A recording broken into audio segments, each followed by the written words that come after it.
हम बात करेंगे tax assistant in central board of direct taxes, उसमें भी करेंगे, और central board of indirect taxes and customs. ठीक है, तो ये दो डिपार्टमेंट आपके होते हैं जिसको टैक्स असिस्टेंट की जॉब जिसमें लगती है, जिसको बेसिकली हम बोलते हैं क्या, टीए।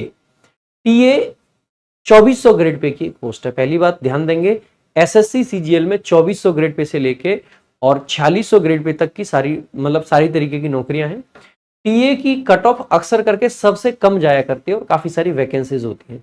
ये एक ऐसी पोस्ट है जो कि काफी सारे बच्चे ले जाते हैं क्योंकि एसएससी सीजीएल में डाल रखे हैं। जनरली 2400 ग्रेड पे की जो पोस्ट है आपको सीएचएसएल वगैरह में मिलती है, लेकिन सीजीएल में भी ये पोस्ट आपकी है। तो 2400 ग्रेड पे है, लेकिन अच्छी पोस्ट है, ऐसा नहीं है कि पोस्ट खराब है। देखो भाई, मैं तो एक बात और बताऊं, सरकारी नौकरी तो सारी अच्छी है भाई, चाहे 2400 ग्रेड पे लग जाए, चाहे 1800 ग्रेड पे लग जाए, किसी पे भी लग जाए, पहले सरकारी बाबू तो बनो, तभी तो कुछ होगा। अगर आप सरकारी बाबू हो तो कोई भी आपको बाबू सोना बनाने को तैयार हो जाएगा, अगर नहीं हो तो बड़ी दिक्कत रहेगी। अच्छा मैं आपको एक और बताता हूँ, कुछ वीडियोज में ऐसे हम मजाक में मोटिवेशन के लिए या किसी भी चीज के लिए बोल देते हैं, तो कुछ लोग कहते हैं कि सर आप ना मतलब पढ़ाने के लिए या बच्चे आपका कोर्स लें, आपसे पढ़ें, इसलिए कई बार ओवर मोटिवेशन की बातें कर देते हो। और ऐसा थोड़ी ना कि सरकारी नौकरी ही सब कुछ है, हम तो खुद ही नहीं कहते कि सरकारी नौकरी ही सब कुछ है, लेकिन जो आदमी सरकारी नौकरी की तैयारी कर रहा है उसके लिए तो सरकारी नौकरी ही सब कुछ है। भाई आप प्राइवेट सेक्टर में जा नहीं रहे, आप प्राइवेट सेक्टर के तरीके से पढ़ाई नहीं कर रहे। प्राइवेट सेक्टर में जितनी मारामारी है जॉब्स के लिए, वहां पे अच्छी आपको एजुकेशन चाहिए, अच्छी डिग्री चाहिए। बिना डिग्री के कौन रखेगा, कोई भी नहीं। आप डिग्री ना लेके तैयारी कर रहे हो सरकारी नौकरी की, और फिर मैं ये कहूं कि नहीं भाई सरकारी नौकरी ना मिले तो भी मौज है आपके जीवन में, प्राइवेट में कहीं भी चले जाना, ऐसा होता नहीं है। सरकारी नौकरी को कई बार ग्लैमराइज इसलिए भी करा जाता है क्योंकि अगर आप उस नौकरी के लिए आ गए हो तो चाहे आपको मोटिवेशन की जरूरत पड़े, चाहे आपको कुछ भी, चाहे आपको मोटिवेशन देने के लिए कुछ भी कहना पड़े कि सरकारी नौकरी ही सब कुछ है, लेकिन वो तो कहना पड़ेगा क्योंकि आज आपके पास ऑप्शन थोड़ी ना है। आप सीजीएल की तैयारी करते करते मैं आपसे ये कहूंगे हो ना हो कोई फर्क नहीं पड़ना आप पे, सरकारी नौकरी उतनी भी अच्छी नहीं है। नहीं भाई, ये बातें भी बताई जाती हैं, ये बातें तब बताई जाती हैं, तब कही जाती हैं, किसी का नहीं सिलेक्शन हुआ तब उसको ये कहना है कि आपके पास में जीवन में और भी ऑप्शंस हैं, तब ये बातें कही जाती हैं। लेकिन अगर प्रिपरेशन के बीच में हम यही सोचते रहेंगे कि ना भी हो तो कोई दिक्कत नहीं, बहुत ऑप्शन है, तो कर भी नहीं पाएंगे कभी। विकल्प अक्सर करके जीवन में भटकाव लाते हैं हमारे, इसीलिए जरूरी है कि एक तरह से लगे रहें, एक चीज पे फोकस रखें। और इसीलिए हम अक्सर करके चीजों को बोल देते हैं, चाहे ये 2400 ग्रेड पे की नौकरी है लेकिन अच्छी नौकरी है भाई, और सरकारी बाबू बनना ही सबसे बड़ा बाबू बनना है, तो क्यों ना बने, बनना चाहिए आप लोगों को। ठीक है, बाकी मेरे भाई वीडियो को शेयर कर देंगे। एक बार शुरुआत करेंगे। देखो ये दो डिपार्टमेंट होते हैं, एक होता है central board of direct taxes जिसको सीबीडीटी बोलते हैं, सीबीडीटी। एक होता है आपका central board of indirect taxes and customs, तो सीबीआईसी। तो इनडायरेक्ट टैक्स का आई और कस्टम्स का सी, तो सीबीआईसी आपका इनडायरेक्ट टैक्सेस का होता है जिसको खास करके हम, ठीक है, और डायरेक्ट टैक्सेस में आपका क्या आ जाता है, इनकम टैक्स वगैरह हो गया, ठीक है, जिसपे सीधा टैक्स लगता है।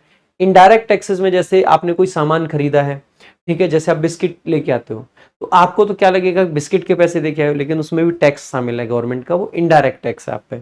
डायरेक्ट टैक्स जैसे कि इनकम टैक्स है, आपने इतने रुपए कमाए जी, इतने आपने नहीं कमाए, इसमें से आपको पहले क्या करना है, आपको इनकम टैक्स देना पड़ेगा, ठीक है, तो वो डायरेक्ट टैक्सेस है। तो दोनों जगह पे ही जाते हैं हम, ठीक है। तो क्या क्या आज की इस वीडियो में डिस्कस करेंगे, तो टीए के बारे में, सैलरी कितनी होती है, वैकेंसीज और cut off, selection process, job highlights की भी बात करेंगे, ऑफिस ट्रांसफर वगैरह कहाँ कहाँ होते हैं, पावर्स क्या क्या है, पर्क्स क्या क्या है, और एफएक्यूज, ठीक है, आगे देखेंगे। सबसे पहले तो नॉन गेजेटेड पोस्ट है, ग्रुप सी की पोस्ट है। ध्यान देंगे सीजीएल में ज्यादातर ग्रुप बी की पोस्ट है, लेकिन कुछ पोस्ट आपकी ग्रुप सी की भी है, और उनमें से ही एक पोस्ट है आपकी ये वाली टीए वाली। पे स्केल आपका 2400 है। नॉर्मली आपने देखा होगा, मैंने एक्साइज इंस्पेक्टर का बताया था, एएसओ का बताया था, ये सब 4600 ग्रेड पे होते हैं, लेकिन इसका सिर्फ 2400 है, ठीक है, ध्यान देंगे। क्योंकि इसका ग्रेड पे 2400 है तो इसका मतलब है इसकी जो बेसिक पे है वो लगभग लगभग आपकी कितनी बनती है, 25,500, 25,500 बेसिक पे। अब सैलरी कितनी बनेगी, ग्रॉस सैलरी, नेट सैलरी जो है वो ग्रॉस से थोड़ी कम होती है, ध्यान रखेंगे, जो इन हैंड सैलरी जिसको हम बोलते हैं। तो ग्रॉस सैलरी में बेसिक पे लगता है आपका 25,500, डीए हो गया आपका 50%, एचआरए हो गया आपका 30% अगर एक्स सिटी में आपको मिल रखा है, टीए यानी कि ट्रांसपोर्ट अलाउंस हो जाता है आपका, इसके अलावा आपके कुछ अदर अलाउंसेस भी मिला के लगभग 49,000 के करीब में आपकी बन जाती है salary gross. In hand salary जो शुरुआत में आपकी आ रही होती है वो 42-43 के करीब आपकी पड़ जाती है लगभग, ठीक है, फिलहाल की कंडीशन में, ठीक है। अगर हम बात करते हैं वैकेंसीज की, 2024 में जो टेंटेटिव वैकेंसीज है वो है 2259, काफी वैकेंसीज है इसमें, और इसीलिए टीए की मेरिट सबसे कम भी जाती है, ठीक है। 23 में जो कट ऑफ थी वो 306 थी, वैकेंसीज 1670 थी। 22 में जो वैकेंसीज थी वो 4057 थी, लेकिन कट ऑफ 310 थी। ये कट ऑफ ज्यादा 22 में इसलिए थी क्योंकि नॉर्मलाइजेशन हुआ था। 22 में कई शिफ्ट में पेपर हुआ था, इसीलिए नॉर्मलाइजेशन था, 4 शिफ्ट में हुआ था। 23 में कोई नॉर्मलाइजेशन नहीं था, इसीलिए आपकी 306 कट ऑफ थी। 22 में काफी फॉर्म्स भरे गए थे, मेंस के लिए काफी बच्चे अपियर हुए, इसीलिए मल्टीपल शिफ्ट की जरूरत पड़ी। 24 में भी ऐसा पॉसिबल है कि मल्टीपल शिफ्ट जरूरत पड़ जाए, बिकॉज 24 में भी बहुत फॉर्म्स भरे गए हैं आपकी बार, बहुत फॉर्म्स भरे गए, 22 से भी ज्यादा है आई गेस, ठीक है। तो लगभग बराबर तो है ही 22 के, तो काफी हो सकता है इस बार भी 1-2 शिफ्ट में पेपर, मतलब एक में ना करा के एक से ज्यादा में कराएं।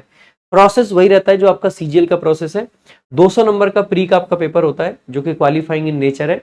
हालांकि कट ऑफ लगती है, कट ऑफ ऐसा नहीं है कि प्री में टीए की अलग लगे, एक्साइज की अलग लगे, नहीं, प्री में सिर्फ आपको क्लियर करना है। प्री में डबल ए जब पेपर हुआ करता था तो उसकी अलग लगा करती थी, एक आपकी जेएसओ की पोस्ट होती है उसकी अलग लगती है, बाकी जो अदर पोस्ट है उनकी एक ही कट ऑफ होती है।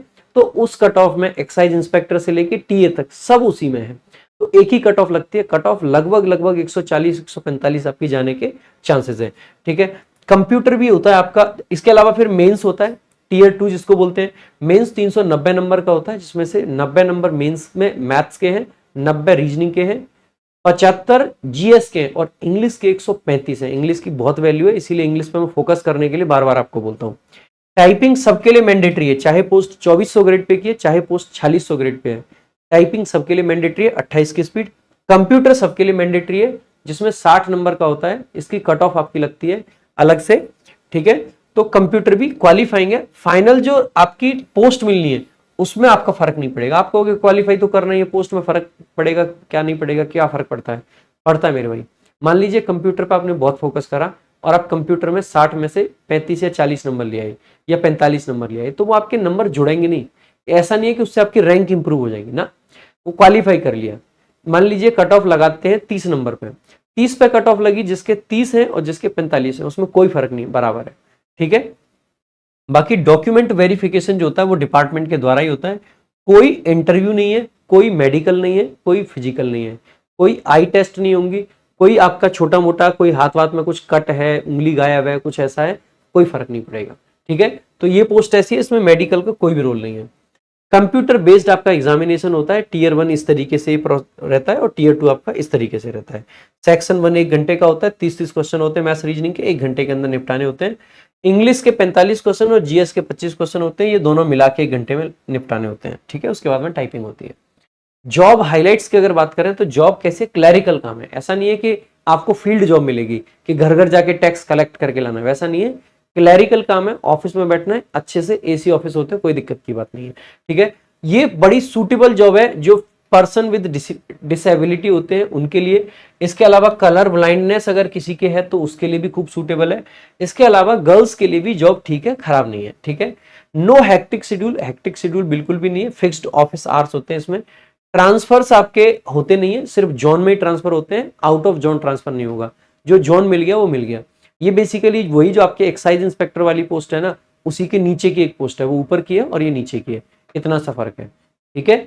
आगे देखेंगे work profile. Initially you will be on a probation period of 2 years। देखो वैसे ये जो प्रोबेशन पीरियड वाला पॉइंट है ना, ये सिर्फ इस जॉब के लिए नहीं है। भारत में जितनी भी सरकारी नौकरियां हैं सब में 2 साल का प्रोबेशन पीरियड होता है।